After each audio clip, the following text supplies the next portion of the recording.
চলে না, কারণ এখানে ক্যাশ কাউন্টার চলে। তো আমরা এখানে এসেছিলাম টিকিট করে, আমরা ভিতরে গিয়েছি। আর সবাই যারা যারা আসবে নিশ্চয়ই এখানে নিয়ে আসবে ক্যাশ, ইউপিআই গুগল চলবে না, তাই বলেছি তোমাদের কাছে। আর এখানে দেখো আমি এখন টিকিট করেছিলাম, আর টিকিট করে এদিকে আমরা বেরিয়ে পড়েছি ভিতরে যাওয়ার জন্য এন্ট্রি করছিলাম।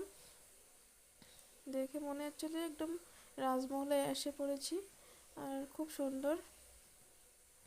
তো এদিকে এটা ফ্রন্ট সাইড, আর এখানে উপরে যাওয়ার জন্য অনেক সিঁড়ি ছিল, আর এটা আমরা পার করে গিয়েছিলাম উপরে সেকেন্ড ফ্লোরে।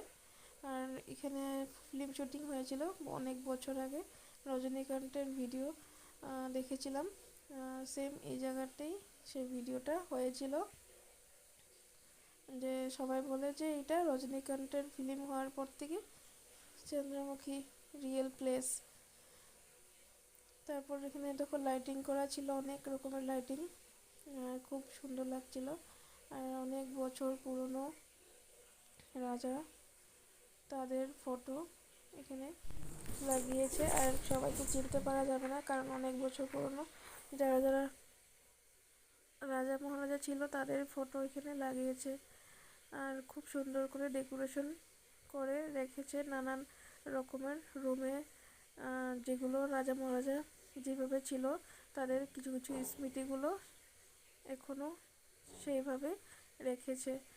আর সব জায়গাতে এখানে ভিডিও করা অ্যালাউ ছিল না, তো তোমাদের কাছে আমি যতটুকু পারলাম একটু ভিডিও ভাবলাম শেয়ার করি।